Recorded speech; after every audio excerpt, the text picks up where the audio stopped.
Welcome, weary traveler of the modern age, to a journey back in time, to an era both familiar and profoundly strange, the Victorian age.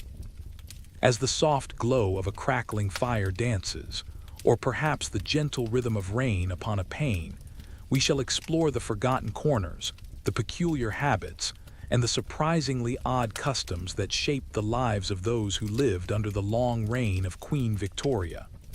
This is not a tale of grand battles or monumental inventions, though those were abundant.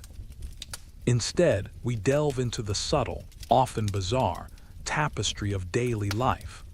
We'll uncover the minutiae that governed social interactions, the strange beliefs that permeated their worldview, and the sometimes shocking realities that lay beneath the veneer of Victorian respectability. Our journey begins, as many things did in Victorian society, with a seemingly innocuous piece of paper, the calling card. Today, a business card might be exchanged, or a digital contact shared, but in the 19th century, the calling card was an indispensable tool, a tiny herald of one's social standing and intentions. Imagine arriving at the stately home of a new acquaintance, or perhaps an old friend after a prolonged absence. You wouldn't simply knock and enter. Oh no. The ritual was far more intricate, a delicate dance of social cues and unspoken rules. You would present your calling card, a small, elegantly printed piece of cardstock bearing your name and often your address. The manner in which you presented it, or indeed did not present it, spoke volumes. For instance, if you were a married woman paying a call, you would typically leave one card with your own name and two bearing your husband's name. One for the mistress of the house and one for the master, even if he was absent. This seemingly simple act was a declaration of your social unit, a subtle reinforcement of the patriarchal structure of the time. Unmarried daughters, if accompanying their mother, would have their names written below their mother's on her card, a gentle announcement of their presence, and perhaps their availability in the marriage market. The card was then left with a servant, usually the butler, who would then convey it to the lady of the house. The recipient, in turn, was expected to return the gesture within a week, either with a reciprocal visit or by leaving their own card. This intricate ballet of paper and protocol ensured that social circles were meticulously maintained, and that no one was left in doubt about their place within the delicate hierarchy. But the calling card wasn't merely for announcing your presence. Its subtle modifications could convey a wealth of unspoken messages. If you turned down the corner of the card, it often indicated that you had delivered it in person. A corner folded over might signify a message of congratulation or condolence, depending on the circumstances of the visit. Should you arrive at a house and discover the host was not at home, a common Victorian euphemism for simply not wishing to receive visitors, you might turn down the entire card, indicating a desire for a return visit. This silent language of the card was a crucial part of Victorian communication, allowing for polite avoidance or enthusiastic engagement without the need for direct, potentially awkward, confrontation. It was a world where subtle gestures held profound meaning, where the unsaid was often more important than the spoken word. The absence of a card or its improper presentation could be a serious social faux pas, akin to a modern-day digital snub or an unreturned text. Beyond mere social calls, calling cards were also essential during specific life events.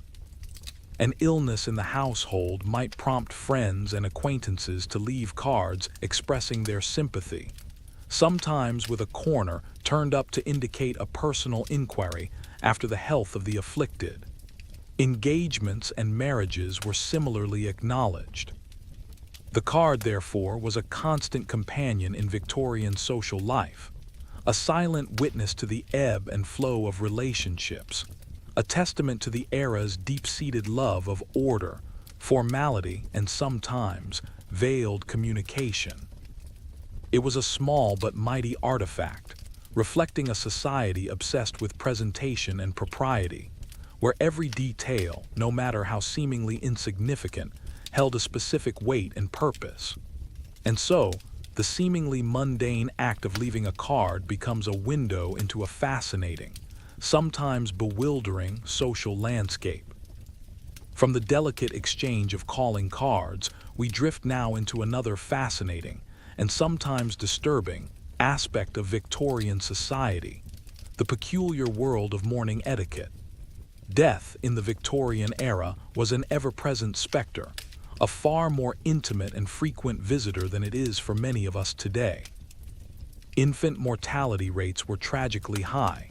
Diseases like cholera and tuberculosis swept through communities, and medical science, though advancing, was still in its relative infancy. This constant proximity to death fostered a profound societal response, one that manifested in elaborate, rigid, and often very public rituals of mourning. The Victorians, in their characteristic fashion, formalized grief to an extraordinary degree, creating a complex code of conduct that dictated everything from the color of one's clothing to the types of jewelry one could wear. The most visible manifestation of this intense mourning culture was, of course, the attire. Black was the undisputed color of grief, and the deeper and duller the black, the more profound the sorrow. For a widow, the mourning period was particularly severe and lengthy. For the first year and a day, known as deep mourning or full mourning, she was expected to wear heavy, dull black crepe, often adorned with jet jewelry, a dark, fossilized wood that resembled coal. No other colors, no shiny fabrics, no elaborate adornments were permitted. Her entire being was to reflect her profound loss. Her veil, thick and opaque, was often worn both indoors and out, symbolizing her separation from the world of the living. This period was one of strict seclusion, often meaning she would not attend social events or even leave her home much, except for church or very necessary errands. It was a tangible, visible commitment to sorrow, a public declaration of her emotional state. Following deep mourning, a widow would transition into second mourning, a period that could last for another 9 months. During this time, the crepe might be replaced by slightly lighter black fabrics, perhaps with a touch of dull gray or white trim. The veil might become thinner or be discarded altogether for outdoor wear. After this, ordinary mourning allowed for even more variation, with shades of gray, lavender, and eventually purple being introduced, symbolizing a slow re-entry into society. This entire process, from the death of a beloved husband to full emergence from mourning, could span 2 years or more, and for some, particularly those of high social standing, it might last for the remainder of their lives. Queen Victoria herself famously wore black for the rest of her life after the death of Prince Albert in 1861, setting a powerful precedent for her subjects. But mourning rituals extended far beyond clothing. Every aspect of daily life was touched by the somber hand of grief. Stationery might be edged in black, with wider borders for deeper mourning. Jewelry made from the hair of the deceased became a popular, if somewhat macabre, keepsake. Brooches, lockets, and even elaborate wreaths woven from human hair served as tangible reminders of the lost loved one. Photographs, too, took on a new significance, with post-mortem photography becoming a surprisingly common practice. Families would pose with their recently deceased relatives, often propping them up or positioning them as if alive, creating a final, poignant memento. These images, unsettling to modern sensibilities, were a deeply personal and often cherished part of the grieving process, capturing a final likeness before burial. The home itself was transformed. Mirrors might be draped in black cloth to prevent the deceased's spirit from becoming trapped, or simply to reduce reflections and light, emphasizing the somber atmosphere. Clocks might be stopped at the time of death, a symbolic freezing of time in the face of loss. Funerals were elaborate affairs, often involving horses draped in black, plumed hearses and long processions of mourners. The sheer expenditure on mourning clothes and funeral arrangements could be considerable, placing a significant financial burden on families, regardless of their social class. For the Victorians, death was not something to be hidden away or quickly forgotten. It was to be acknowledged, honored, and meticulously observed, a testament to their profound respect for the departed and a reflection of a society grappling with its own mortality.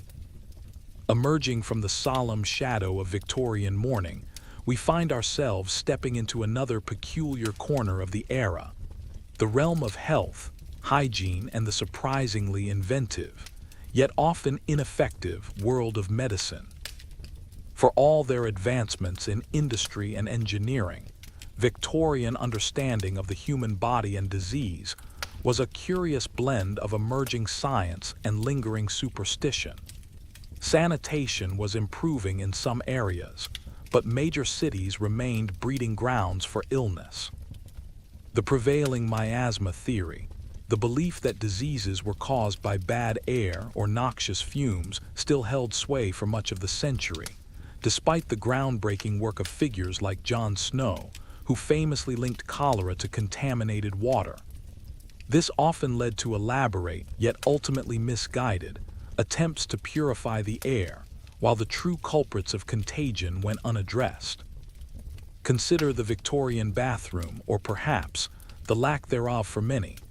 While the affluent might enjoy the luxury of an indoor water closet by the latter half of the century, for the vast majority, personal hygiene was a more rudimentary affair.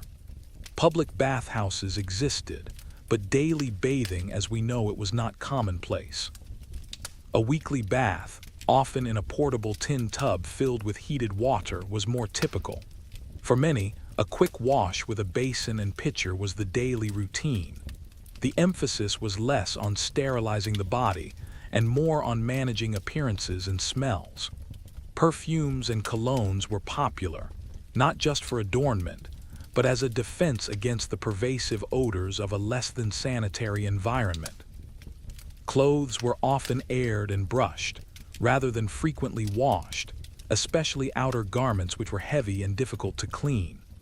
The world of Victorian medicine was a fascinating, if sometimes horrifying, spectacle. Doctors, still largely relying on observation and rudimentary tools, faced an uphill battle against a host of diseases.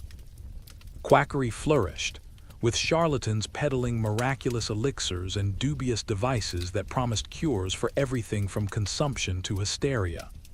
These patent medicines, often containing opium, alcohol, or even mercury, were widely available and aggressively advertised. Laudanum and opium tincture was a common painkiller and sedative used by people from all walks of life, often leading to widespread addiction, though its addictive properties were not fully understood or acknowledged at the time. A headache, take some laudanum. Insomnia, laudanum. A general feeling of malaise, laudanum. It was the Victorian cure-all with devastating consequences for many. Surgical practices. Before the widespread adoption of antiseptics by figures like Joseph Lister in the latter half of the century, were incredibly dangerous. Operations were often performed in unsanitary conditions, leading to rampant infections that were frequently more fatal than the original ailment. A surgeon's skill was often measured by their speed, as patients endured excruciating pain without adequate anesthesia. Chloroform and ether began to be used more widely, but their administration was not always precise, and complications were common. Imagine the sheer terror of undergoing an amputation or a complex procedure with only a cloth soaked in an anesthetic, administered by a doctor with unwashed hands, surrounded by onlookers. The operating theater was truly a place of last resort, a desperate gamble against the odds.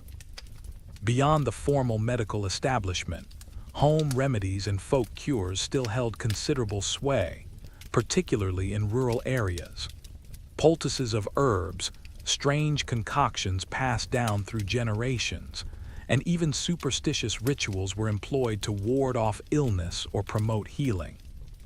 The Victorians were also fascinated by new health trends, sometimes embracing practices that now seem utterly bizarre.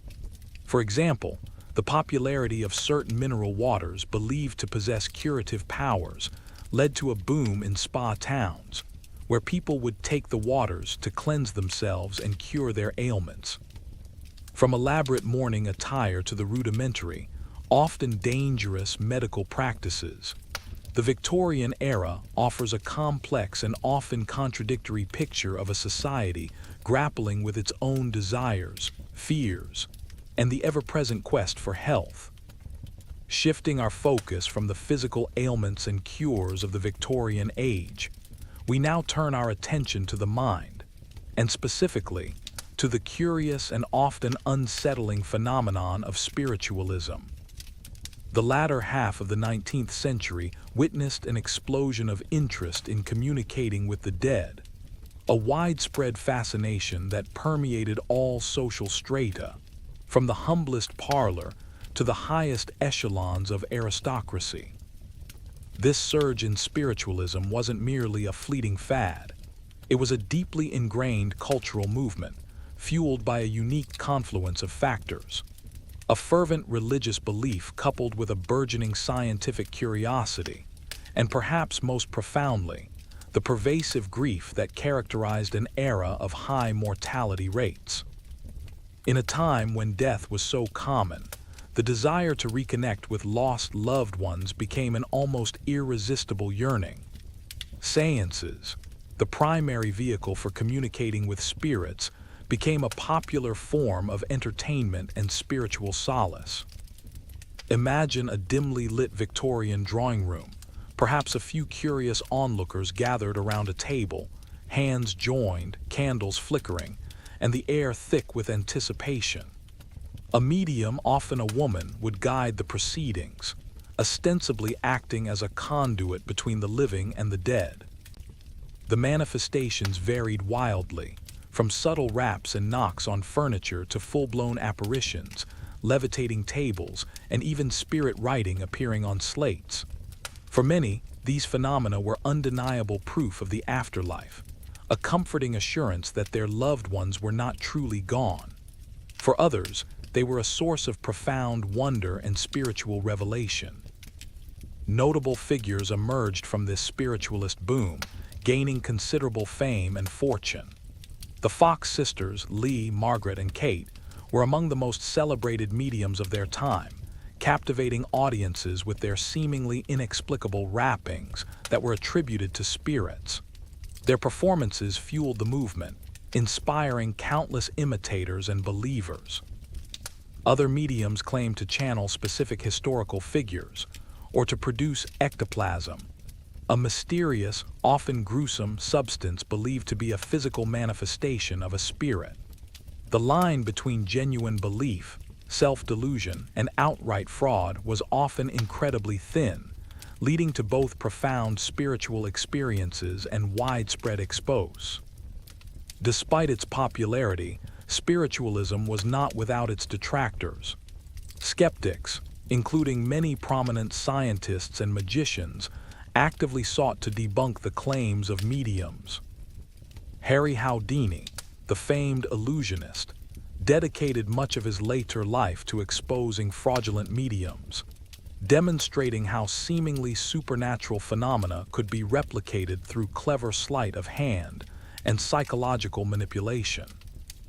Commissions were formed, investigations launched, and many mediums were indeed revealed to be charlatans, using hidden wires, confederates, and other trickery to deceive their audiences. Yet, even in the face of widespread debunking, the belief in spiritualism persisted for many, a testament to the powerful emotional need it fulfilled. The appeal of spiritualism lay not just in the promise of communication with the dead, but also in its challenge to conventional religious dogma and its embrace of the mysterious. It offered a new form of spirituality, one that felt more direct and personal than traditional church services. It also provided a space, particularly for women, to exert influence and agency in a society that often confined them to domestic roles. Many mediums were women who, through their perceived spiritual gifts, commanded respect and attention in a way that was often denied to them in other spheres of life. The fascination with spiritualism, therefore, was a multifaceted phenomenon, reflecting the Victorian era's complex relationship with faith, science, grief, and the ever-present allure of the unknown. It remains a captivating chapter in the history of human belief, a reminder of our enduring quest for meaning beyond the veil of mortality. Leaving behind the spectral whispers of the seance room, we now turn our gaze to a different kind of Victorian obsession: the intricate, often bizarre, and sometimes dangerous world of fashion. Far from being a mere practical necessity, clothing in the Victorian era was a complex language, speaking volumes about one's social status, moral rectitude, and adherence to the ever-shifting currents of propriety. Every stitch, every layer, every accessory was carefully chosen, contributing to an overall image that was meticulously constructed. It was an era of corsets so tight they reshaped internal organs, of enormous crinolines that rendered movement a challenge, and of elaborate adornments that could weigh a person down both physically and financially. For women, the silhouette was paramount, dictated by an evolving series of undergarments that shaped the body into the fashionable form of the moment. The most iconic of these, of course, was the corset. Far from being merely a tool for a tiny waist, the corset was worn by women of almost all social classes, from childhood well into old age. It was believed to provide support, improve posture, and create the desired hourglass figure. While modern sensibilities often view the corset as an instrument of torture, for many Victorian women, it was simply a daily part of getting dressed, as indispensable as a bra is today. However, the extremes to which some went in tight lacing undeniably caused health problems, including fainting, digestive issues, and even skeletal deformities. The ideal was a waist that could be encompassed by a man's hands, leading some to lace themselves to incredibly small circumferences, a testament to the powerful allure of fashion and social expectations. Beneath, or sometimes instead of the corset, layers of petticoats added volume and shape. But it was the crinoline, particularly during the 1850s and 60s, that truly defined the female silhouette. These enormous cage-like structures made of steel hoops expanded skirts to truly monumental proportions, sometimes reaching a circumference of 6 yards or more. Imagine navigating a narrow doorway, or indeed any public space, while encased in such a structure. The crinoline made movement cumbersome and sitting a delicate art. While they provided a degree of freedom for the legs underneath, they also posed significant dangers. Women could become caught in machinery, be blown into the path of carriages, or tragically, catch fire if they brushed too close to a fireplace or candle. The crinoline, for all its impracticality and danger, was a powerful symbol of status and fashion. As the century progressed, the crinoline gave way to the bustle, which emphasized the rear of the silhouette, creating an exaggerated protrusion at the back of the skirt. This too evolved, from a soft padding to more rigid structures, further demonstrating the Victorian obsession with manipulating the body to conform to fashionable ideals. Alongside these structural underpinnings, outer garments were equally elaborate. Dresses featured intricate draping, ruffles, lace, and voluminous sleeves. Fabrics were rich and heavy, often adorned with embroidery, beads, and ribbons. The sheer weight and volume of Victorian women's clothing meant that getting dressed was a multi-stage process, often requiring the assistance of a maid. Men's fashion, while less restrictive than women's, also adhered to strict codes. The formal frock coat, morning coat, and later the lounge suit defined the male wardrobe. Top hats were essential for respectable outings, and gloves were worn almost universally. Beards and mustaches became incredibly popular later in the century, often meticulously groomed and waxed, reflecting a shift in ideals of masculinity. The overall impression for both sexes was one of formality, decorum, and a deep respect for established social norms. Victorian fashion, in its grandeur and its absurdities, was a direct reflection of a society that valued appearances above all else, where clothing was not just cloth, but a carefully curated statement about identity, wealth, and moral standing. Having navigated the bewildering layers of Victorian fashion, let us now turn our attention to the vibrant, yet often unsettling, world of Victorian entertainment. Beyond the polite calls and the somber rituals of mourning, beyond the corsets and the crinolines, the Victorians sought amusement and distraction, and they found it in a dizzying array of forms, many of which would strike us as utterly peculiar or even profoundly disturbing today.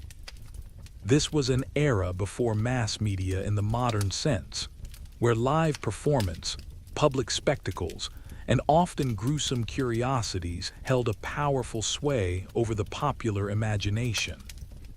From the refined opera house to the raucous music hall, from the quiet enjoyment of a novel to the thrill of a public execution, Victorian entertainment reflected the complex and often contradictory nature of the society itself. Perhaps one of the most iconic, and indeed controversial, forms of popular entertainment was the freak show. These spectacles, often part of traveling circuses or standalone exhibitions, capitalized on public fascination with the unusual and the other. Individuals with extraordinary physical characteristics, whether due to birth defects, illnesses, or simply unusual size, were put on display for public consumption. The Elephant Man, Joseph Merrick, whose severe deformities inspired a famous play and film, was perhaps the most well-known example of this phenomenon. Other acts included giants and dwarfs, bearded ladies, Siamese twins, and individuals with unique skin conditions or exaggerated features. While undeniably exploitative and dehumanizing by modern standards, these shows were immensely popular, drawing large crowds eager to gawk at what they considered to be astonishing deviations from the norm. Alongside human curiosities, exotic animals were also a major draw. Traveling menageries, often crude precursors to modern zoos, brought wild beasts from distant lands to awe and sometimes terrify audiences. Lions, tigers, elephants, and even gorillas, often kept in deplorable conditions, were paraded through towns or displayed in cages. The public, rarely having encountered such creatures before, was captivated by these glimpses of the wild. However, these exhibitions were not without their dangers. Escapes were not uncommon, leading to panic and sometimes tragic outcomes. The novelty and danger of these animal displays underscored a public appetite for the extraordinary and the untamed. For those with a taste for something more cerebral, but no less morbid, the public execution remained a grim form of spectacle for much of the early Victorian period. While gradually phased out of public view towards the latter half of the century, earlier decades saw large crowds gather to witness hangings, often turning them into boisterous, almost carnival-like events. Vendors would sell refreshments, and people would jockey for the best vantage points. These executions were intended as a deterrent, a stark warning against crime, but they also served as a morbid form of public entertainment, revealing a darker undercurrent to Victorian society's fascination with morality and justice. And then there were the penny dreadfuls. These sensational, cheaply produced pamphlets and serialized stories, costing just 1 penny, were the Victorian equivalent of pulp fiction. They catered to a mass audience, particularly working-class youths, with thrilling tales of crime, adventure, mystery, and horror. Characters like Sweeney Todd, the demon barber of Fleet Street, and the mysterious Spring-Heeled Jack originated in these lurid publications. While condemned by moralists as corrupting influences, penny dreadfuls offered an escape from the harsh realities of daily life, providing excitement and vicarious thrills for those who could afford little else. From the exploitation of human difference to the visceral thrill of public punishment and the escapism of sensational literature, Victorian entertainment paints a vivid picture of a society grappling with its own desires, fears, and the ever-present human need for diversion. Moving from the sensational thrills of Victorian entertainment, we now journey into the more intimate, yet equally fascinating, world of the Victorian home and its curious array of domestic customs. The Victorian house was more than just a dwelling. It was a fortress of propriety, a carefully curated display of status, and a complex ecosystem governed by unspoken rules and rigid hierarchies. From the parlor, designed for formal social interaction, to the hidden depths of the servants' quarters, every space had its designated purpose, and every object within it conveyed a specific message about its inhabitants. This was an era when clutter was king, and a home brimming with knick-knacks, heavy draperies, and elaborate furniture was a sign of wealth and respectability. One of the most defining characteristics of the Victorian interior was its overwhelming abundance. Unlike modern minimalist aesthetics, the Victorians embraced maximalism. Every surface seemed to be adorned with decorative objects: porcelain figurines, taxidermied birds under glass domes, velvet photo albums, framed landscapes, and countless sentimental trinkets. This was partly due to the rise of mass production, which made decorative items more accessible, but also reflected a deeper cultural desire for visual richness and a fear of empty spaces. A bare wall or an uncluttered table might suggest a lack of taste, or worse, a lack of prosperity. The result was often a heavily furnished, darkly paneled interior, filled with pattern upon pattern, creating a dense, almost suffocating, environment for modern eyes. The parlor or drawing room was the most important public space in the Victorian home, a stage for social interactions. This was where visitors were received, where the aforementioned calling card exchange might lead to polite conversation over tea, and where families would gather for formal evenings. It was typically the most elaborately decorated room, showcasing the family's finest possessions. The arrangement of furniture, the display of family portraits, and the selection of reading material on a side table were all carefully calculated to convey an impression of refinement, education, and moral uprightness. Guests would be seated strategically, conversation would be steered away from controversial topics, and every gesture and word was measured. Beneath this polished exterior, however, lay the engine of the Victorian home, the servants. For even a middle-class family employing at least one servant, typically a maid-of-all-work, was a mark of respectability. Wealthier households maintained an elaborate hierarchy of staff, from the butler and housekeeper to parlor maids, scullery maids, cooks, coachmen, and gardeners. These servants lived largely unseen, their lives unfolding in the narrow passages, cramped attic rooms, and subterranean kitchens that formed the backbone of the house. Their daily routines were grueling, often involving long hours of cleaning, cooking, polishing, and tending to the needs of the family. The comfort and ease of the Victorian middle and upper classes were built directly on the tireless labor of this vast, often invisible, workforce.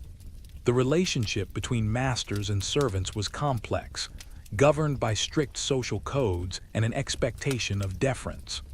Servants rarely spoke unless spoken to, and their presence was often meant to be as unobtrusive as possible.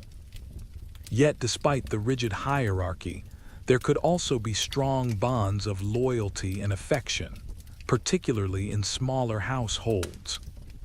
The Victorian home, therefore, was a microcosm of society itself, a place where social class was clearly delineated, where appearances were paramount, and where comfort and order were maintained through a meticulous adherence to custom and a dependence on a diligent, yet often unacknowledged, labor force. It was a world of intricate domestic rituals, where every object and every person had their appointed place. Having explored the inner sanctum of the Victorian home, let us now step out into the gaslit streets and the bustling public spaces, where another fascinating aspect of Victorian life comes into focus: the evolution of courtship rituals and the intricate dance of finding a suitable partner. In an era where social status, family reputation, and financial security were paramount, marriage was far more than a romantic union. It was a strategic alliance, a cornerstone of societal order. The concept of love matches was gaining traction, especially in the latter half of the century, but practical considerations rarely took a backseat. The rules governing interactions between young men and women were incredibly strict, designed to protect reputations and ensure proper pairings, leading to a system of courtship that seems almost unfathomable today. Unlike the casual dating norms of the modern age, Victorian courtship was a highly formalized process, often conducted under the watchful eyes of chaperones and parents. Unsupervised meetings between unmarried men and women were frowned upon, if not outright forbidden, as they could instantly compromise a young woman's reputation. A damaged reputation, even if unwarranted, could severely hinder her prospects for a respectable marriage. Thus, the vast majority of initial interactions took place in regulated environments, social calls in the family parlor, as we discussed with calling cards, formal balls, church events, or supervised outings to public gardens or museums. Every interaction was a performance, observed and judged by peers and elders alike. Introductions were crucial. A young man could not simply approach a young woman and strike up a conversation. He required a formal introduction, typically by a mutual acquaintance or family member. Once introduced, a series of formal visits would commence. He would pay a morning call, which, ironically, could be at any time before dinner, to the young woman's home, where she would receive him, often in the presence of her mother or another female relative acting as chaperone. These calls were brief, lasting perhaps 15 to 30 minutes, and the conversation was expected to be light and polite, avoiding any topics that might be considered too personal or controversial. The purpose was simply to establish acquaintance and assess suitability. The concept of keeping company, or being engaged, was a significant step, moving beyond casual acquaintance towards a more serious intention to marry. Even after an engagement, physical intimacy was strictly prohibited. Holding hands in public was often considered scandalous, and anything more intimate was reserved for the confines of marriage. The engagement period itself could be quite lengthy, serving as a time for the couple to get to know each other more deeply, albeit still under considerable social scrutiny. During this time, the families would also negotiate the financial aspects of the union, including dowries for the bride and settlements for the groom, ensuring the financial stability of the future household. Beyond the formal customs, a hidden language of courtship also emerged. Flowers, for instance, carried specific meanings, allowing for subtle messages to be exchanged without words. A red rose spoke of passionate love, while a yellow rose might signify friendship or jealousy. Handkerchiefs dropped, fans strategically held, and even the direction of a glance could convey interest or disinterest in a world where direct communication on matters of the heart was often deemed inappropriate. This intricate dance of veiled communication underscores the Victorian obsession with propriety and the delicate balance between personal desire and societal expectation. Marriage, the ultimate goal of this complex courtship, was not just the joining of two individuals, but the merging of two families and the perpetuation of social order. It was a serious business, undertaken with caution, calculation, and a profound respect for the unwritten rules of society. From the subtle signals exchanged in drawing rooms during courtship, we now turn our attention to another fascinating and pervasive aspect of Victorian life: the incredible proliferation of superstitions and omens. Despite living in an age of remarkable scientific and technological progress, the steam engine, the telegraph, the photograph, the Victorians remained deeply steeped in a world where unseen forces, good and ill, were believed to exert a profound influence over daily existence. This was a society that grappled with the rapid pace of change, holding onto ancient beliefs and folk wisdom as a comforting anchor in a world that was constantly transforming. Superstitions permeated every aspect of life, from childbirth to death, from travel to gardening, offering explanations for the inexplicable and perceived ways to influence fate. One of the most widespread categories of superstition revolved around luck and misfortune. Black cats crossing one's path, breaking a mirror, or walking under a ladder were all considered potent harbingers of bad luck, much as they are in some cultures today. Spilling salt, if not quickly remedied by throwing a pinch over one's left shoulder, was also seen as an invitation to misfortune. Conversely, finding a four-leaf clover, seeing a new moon over one's right shoulder, or encountering a ladybug were all considered auspicious signs. These beliefs, often rooted in centuries-old folklore, continue to hold sway even among the educated classes, influencing daily decisions and instilling a subtle sense of caution or optimism. The home itself was a nexus of numerous superstitions. It was considered unlucky to bring a shovel or spade indoors, or to open an umbrella inside. A robin flying into the house was a sign of impending death. Many believed it was bad luck to leave a house through a different door than the one you entered, or to turn back after starting a journey. Certain days of the week were deemed more auspicious than others for particular activities. For instance, Friday was often considered unlucky for starting new ventures, a remnant of its association with the crucifixion. These domestic superstitions served to create a sense of order and control in a world that often felt chaotic, providing a framework for understanding the subtle vibrations of luck that surrounded them. Birth and death, the ultimate thresholds of human existence, were particularly rich grounds for superstitious belief. For a new mother, it was believed to be bad luck to cut a baby's fingernails before it was a year old, or to let a baby see its own reflection in a mirror. As we touched upon in our discussion of mourning, specific rituals surrounded death, not just as expressions of grief, but also as a means to ward off malevolent spirits or ensure a peaceful passage for the deceased. Covering mirrors, stopping clocks, and ensuring all windows were open during a death were common practices, believed to prevent the spirit from lingering or becoming trapped. Weather superstitions also played a significant role, particularly in an agricultural society reliant on the whims of nature. A red sky at night, sailors delight. Red sky in morning, sailors take warning is a well-known example that still persists. Farmers would look for specific signs in the clouds, the behavior of animals, or the patterns of frost to predict future weather and plan their harvests. Even dreams were imbued with prophetic meaning, with dream interpretation books offering guidance on deciphering the symbolic messages of the subconscious.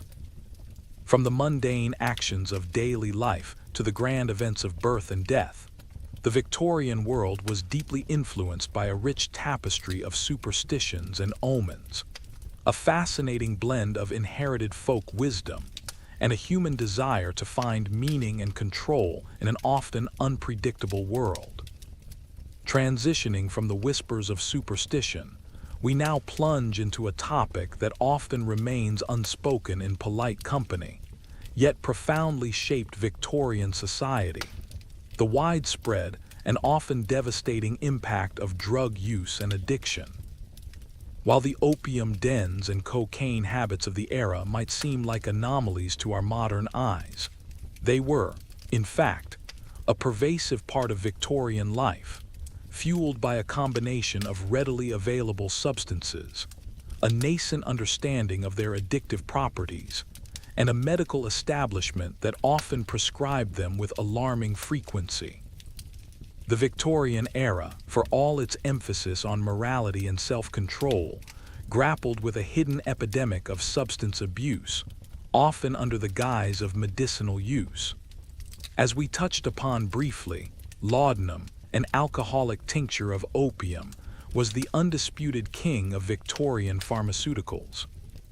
It was cheap, readily available without prescription, and widely advertised as a cure-all for an astonishing array of ailments: headaches, toothaches, menstrual cramps, anxiety, insomnia, coughs, colds, even nervousness. Laudanum was the go-to remedy. It was given to infants to soothe crying, often with fatal consequences, to women struggling with the stresses of domestic life, and to factory workers seeking relief from grueling labor.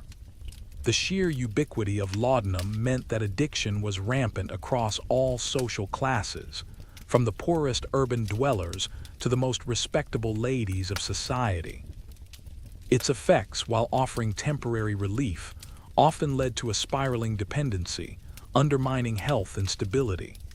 Beyond laudanum, other psychoactive substances were also easily accessible. Cocaine, newly isolated and promoted as a miraculous tonic and local anesthetic, was often found in various elixirs and patent medicines.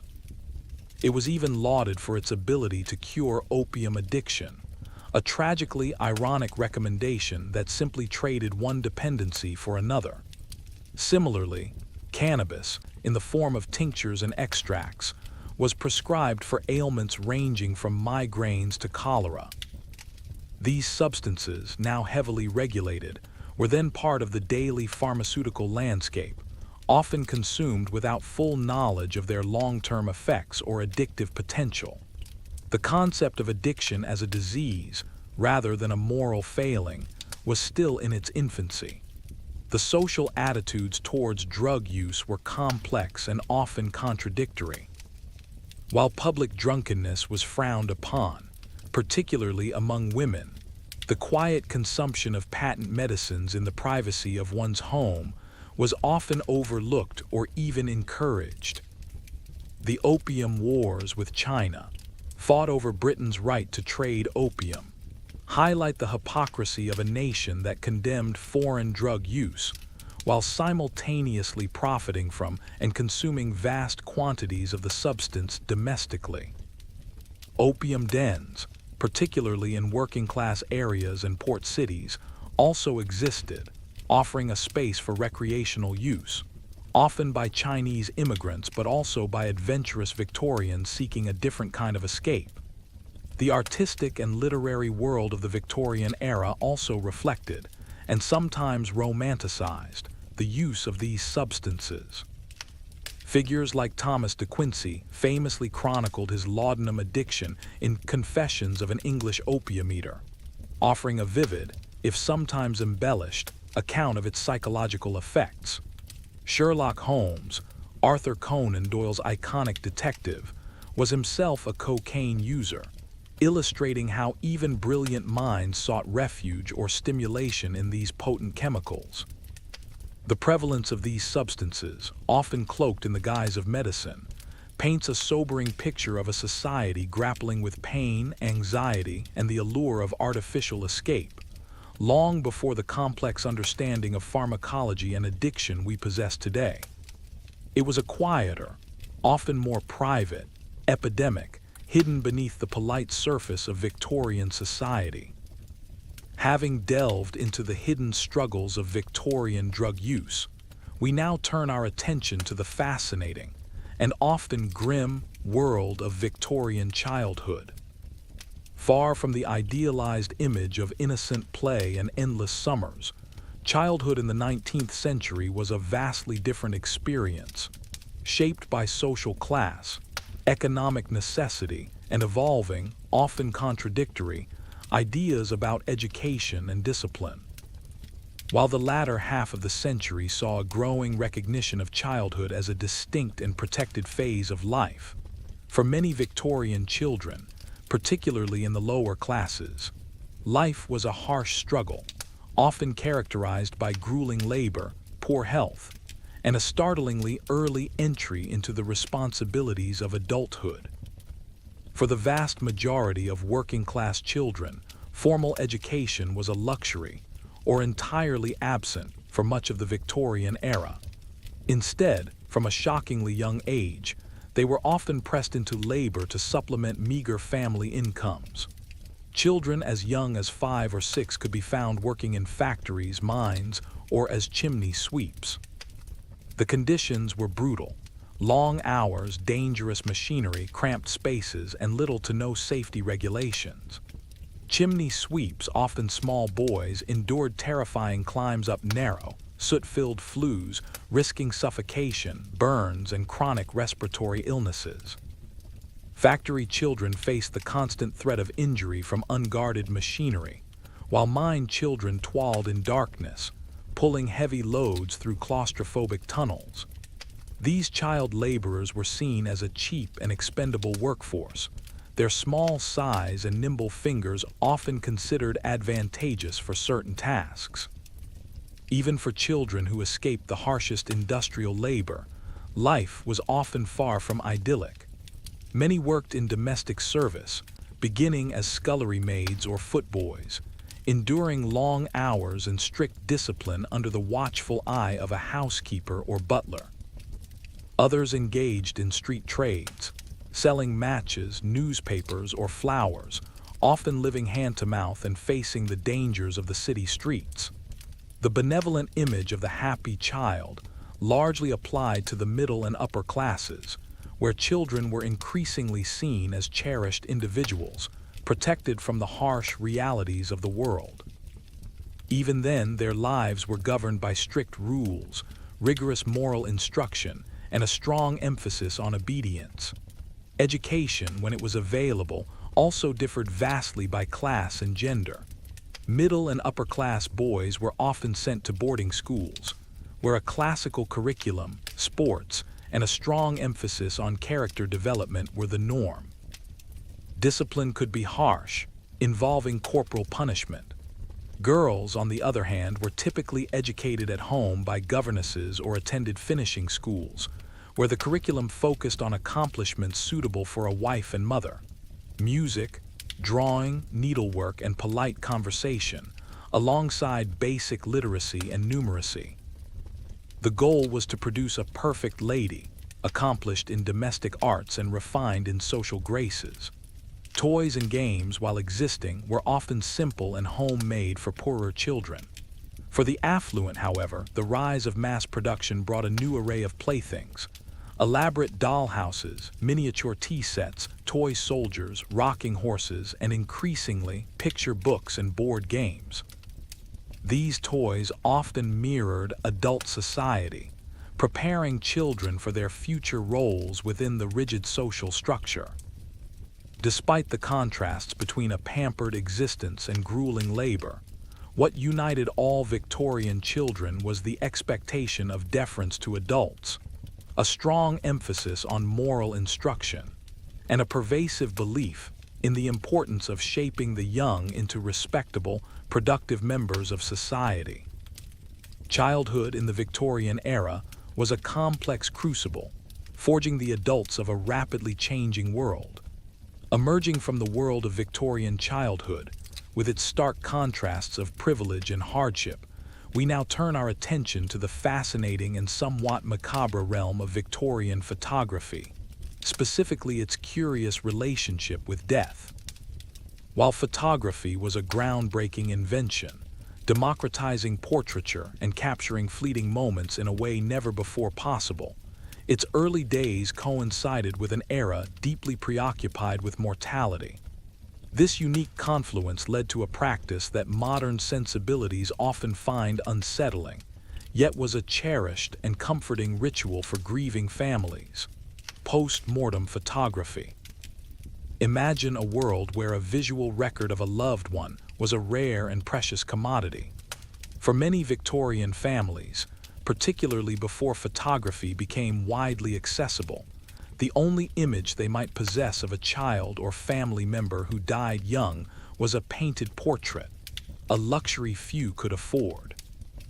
With the advent of the daguerreotype and later the albumen print, photography offered a more affordable and realistic means to capture a likeness. When death struck, often suddenly and tragically, the desire for a lasting image of the departed became overwhelming. Post-mortem photography filled this poignant void, providing a final, tangible memento of someone lost too soon. These photographs were not taken to shock or horrify, but as tender acts of remembrance and a vital part of the grieving process. The deceased would often be dressed in their finest clothes, or sometimes in a special outfit for the occasion.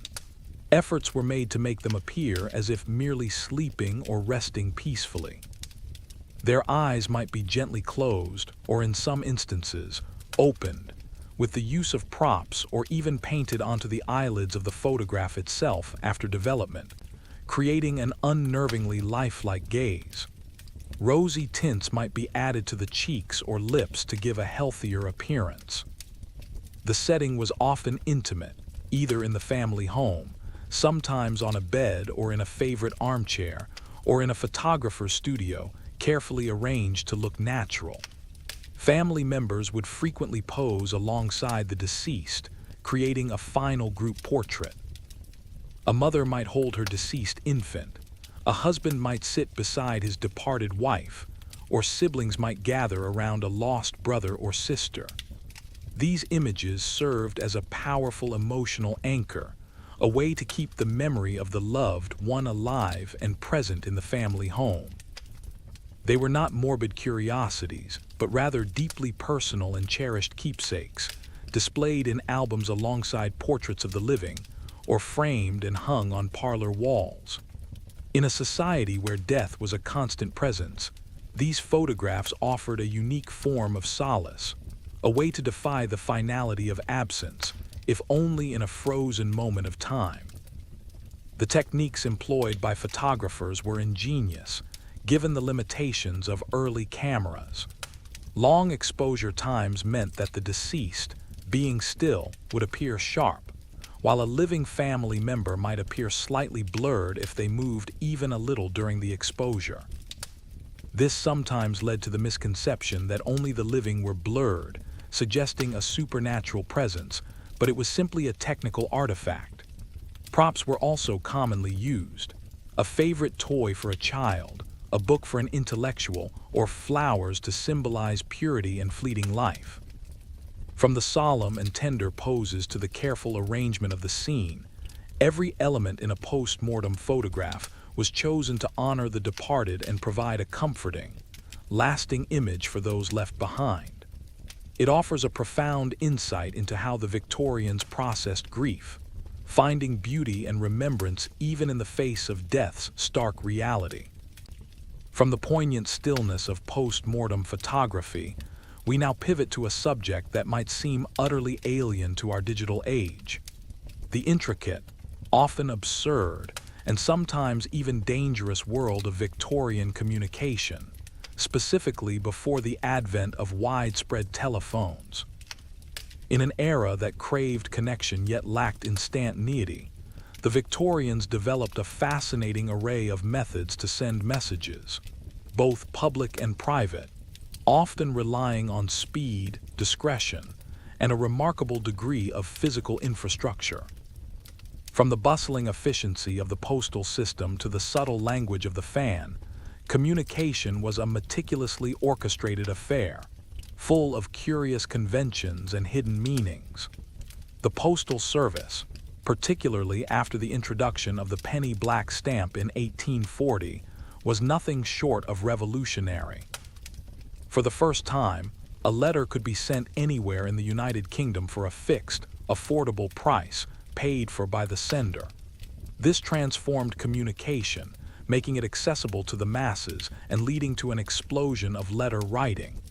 Imagine multiple daily postal deliveries in major cities, sometimes as many as 12 a day. One could send a letter in the morning and receive a reply by afternoon.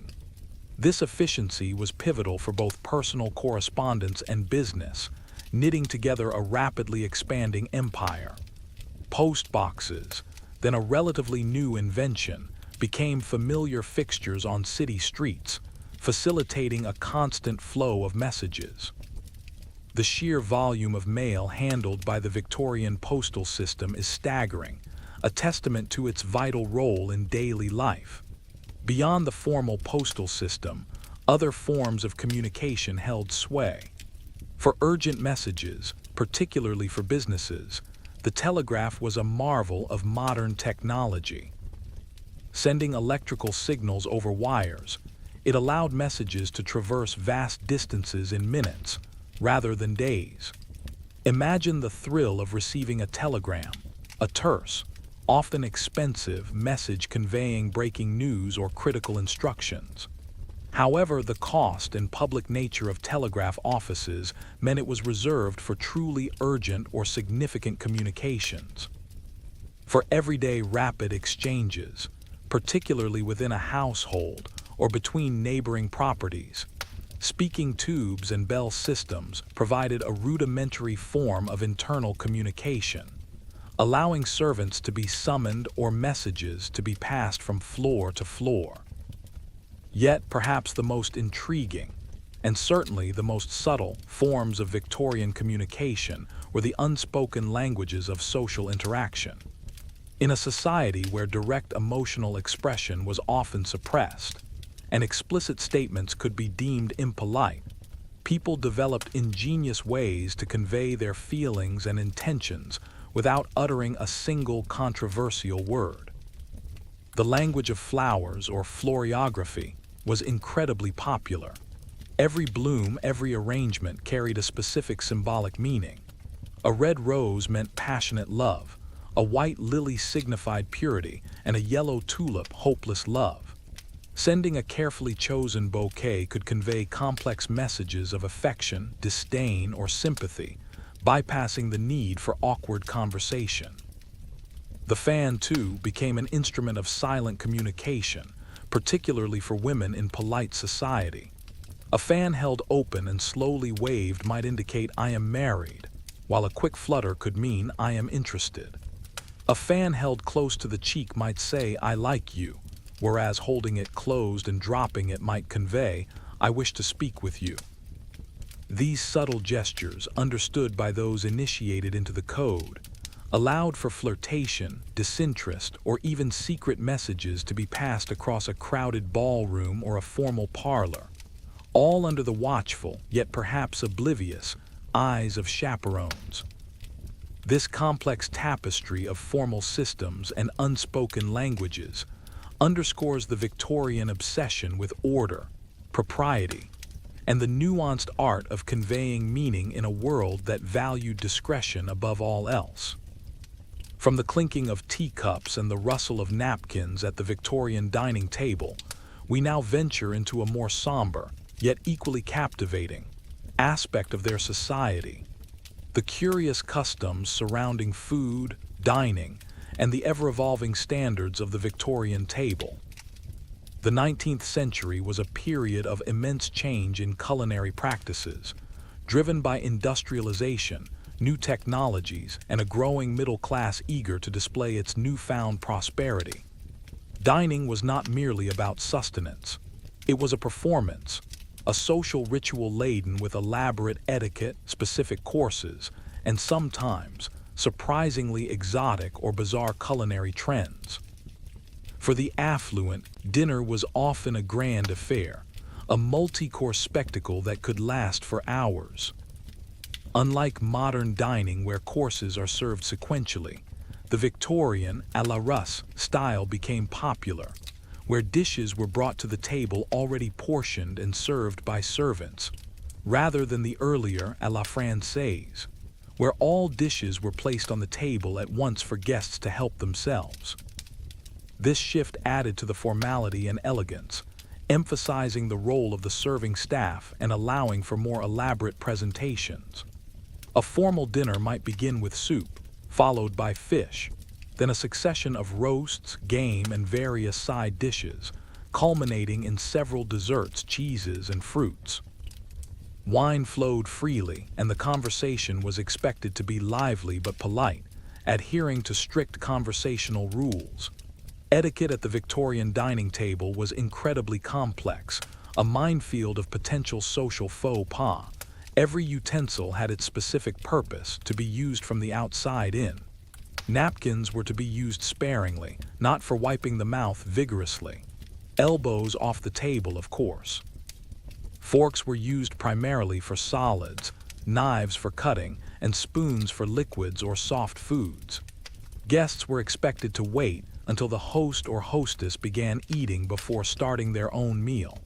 And heaven forbid one should ask for seconds too eagerly, or reach across the table for a serving dish. The proper way to request something was to ask a servant, or politely ask the person nearest the dish to pass it. These meticulous rules served to distinguish the refined from the unrefined, reinforcing social hierarchies through the very act of eating. Beyond the formal dinners, the Victorians also had a fascinating relationship with specific foods and culinary trends. The rise of colonialism brought new ingredients and spices to Britain, influencing the national palate. Curries became increasingly popular, a testament to the British presence in India. Ice cream, once a luxury, became more accessible with improved refrigeration techniques, leading to an array of elaborate desserts. However, not all culinary developments were for the better. The quality and safety of food for the working classes were often dubious. Adulteration of food was rampant, with substances like chalk added to bread, lead chromate to cheese to make it look yellower, and plaster of Paris to flour. These practices, driven by profit, posed serious health risks, leading to movements for food purity and eventual legislation. Tea, of course, was an indispensable part of Victorian daily life, evolving into a ritualistic affair. Afternoon tea, with its delicate sandwiches, scones with jam and cream, and dainty cakes, became a quintessential middle and upper-class institution, a less formal yet still elegant social gathering. Even the working classes relied on tea, often strong and heavily sweetened, as a source of warmth and comfort after long hours of labor. From the grand feasts of the aristocracy to the humble, often adulterated, meals of the working poor, Victorian food and dining customs offer a rich tapestry of social class, technological advancement, and a fascinating insight into the culinary habits of an era defined by its elaborate rituals. From the clinking of teacups and the rustle of napkins at the Victorian dining table, we now venture into a more somber, yet equally captivating, aspect of their society: their deep and often theatrical fascination with crime, punishment, and the burgeoning science of criminology. The Victorian era, with its rapid urbanization and social upheaval, also witnessed a significant rise in crime, prompting both public anxiety and a fervent desire to understand and control its dark underbelly. This was an age that grappled with the definition of criminality, where public hangings gave way to more humane forms of incarceration, and where the meticulous recording of human deviance laid the groundwork for modern forensic science. The sensationalism of crime captivated the Victorian public. Newspapers, from the respectable broadsheets to the lurid penny dreadfuls we discussed earlier, dedicated extensive coverage to gruesome murders, daring robberies, and sensational trials.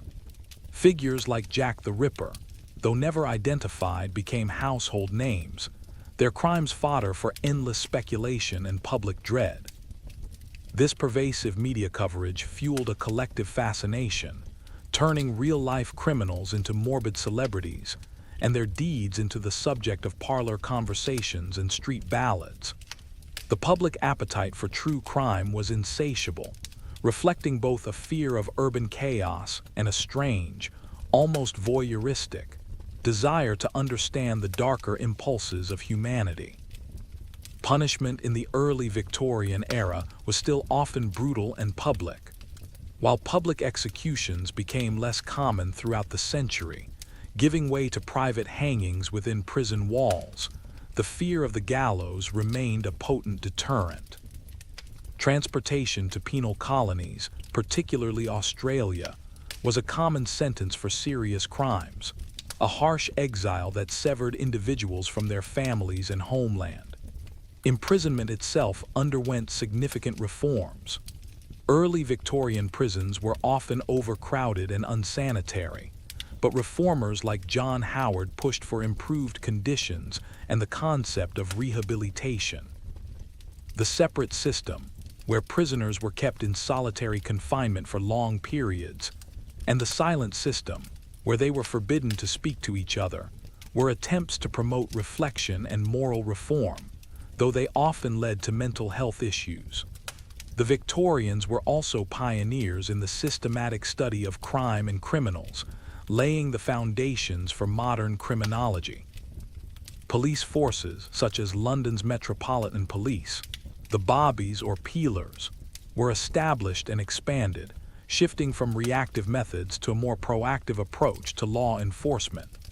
Fingerprinting, first explored as a reliable method of identification, began to gain traction later in the century, slowly replacing the more subjective system of witness identification. Alphonse Bertin's anthropometric system, which involved precise measurements of various body parts to identify repeat offenders, was another significant, though ultimately superseded, development. This meticulous cataloging of physical characteristics reflected a growing belief that criminality could be identified, classified, and perhaps even predicted through scientific observation. Beyond formal law enforcement, the Victorians were also fascinated by the psychological dimensions of crime. Works of literature, from Dickens's intricate portrayals of the criminal underworld to Robert Louis Stevenson's exploration of Jekyll and Hyde's dual nature, grappled with the moral complexities of deviance. The rise of psychology and psychiatry also influenced understandings of criminal behavior, moving slowly away from purely moral condemnations towards more nuanced considerations of mental state.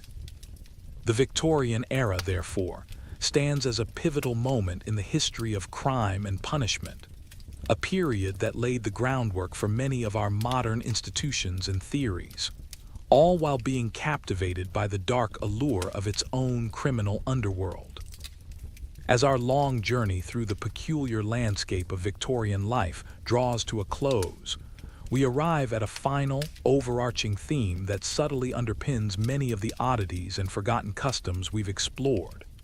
The pervasive sense of invention, innovation, and an almost insatiable desire for progress. While we've delved into the minutiae of social etiquette, the solemnity of mourning, and the hidden struggles of daily life, it's crucial to remember that the Victorian era was also an age of breathtaking scientific and technological advancement. This relentless march forward, though often creating new problems and strange social adaptations, fundamentally reshaped the world, pulling it from an agrarian past into an industrial future, all within the span of a single queen's reign. Consider the sheer pace of change. When Queen Victoria ascended to the throne in 1837, the fastest mode of transport was the horse-drawn carriage or the rudimentary steam locomotive. By her death in 1901, cars were on the roads, electricity was lighting homes, and the first tentative flights of powered aircraft were just on the horizon. The telegraph had shrunk distances, making global communication almost instantaneous. The invention of photography revolutionized how people saw themselves and their world. Sanitation systems, though imperfect, were improving in major cities, gradually lessening the grip of diseases like cholera. This constant stream of innovation created both immense excitement and profound social anxieties, leading to many of the strange customs we've observed. The Industrial Revolution, which truly matured during the Victorian era, was at the heart of this transformation. Factories churned out goods at unprecedented rates, making consumer items from decorative trinkets to printed books accessible to a wider population. This led to the maximalist interior decor, the mass-produced toys, and the cheap penny dreadfuls we discussed. The demand for labor in these factories drew millions from rural areas to burgeoning cities, creating the overcrowded, often unsanitary, urban environments that fostered both crime and a need for new social structures. The very fabric of society was stretched and reformed by the twin engines of steam and steel. Yet this progress was not without its darker side, and many of the oddities of the era stemmed from attempts to cope with rapid change. The formal rituals of mourning, for instance, gained an almost desperate intensity in a world where new diseases and industrial accidents claimed lives with frightening regularity. The rigid social hierarchy, underscored by calling cards and dining etiquette, became even more pronounced as new wealth challenged old aristocratic orders. The fascination with spiritualism provided a comforting, if illusory, escape from the harsh realities of scientific materialism and the impersonal nature of modern industry. Even the widespread use of potent drugs like laudanum can be seen as a desperate attempt to medicate the anxieties and physical pains that came with relentless work and poor living conditions for many. In essence, the Victorian era was a giant, fascinating experiment in what happens when ancient traditions collide with unprecedented progress. It was a time of immense contradictions, deep religiosity alongside burgeoning scientific rationalism, strict moral codes coexisting with hidden vices, and grand imperial ambitions built on the backs of child labor. As the ambient sounds of our historical journey gently fade, we are left with the realization that the Victorians, in their peculiar habits and forgotten customs, were not so different from us. They were people grappling with a world in flux, finding solace in ritual, seeking meaning in the mysterious, and forever striving in their own unique and often strange ways to adapt to a future that was arriving faster than anyone could have imagined. Good night.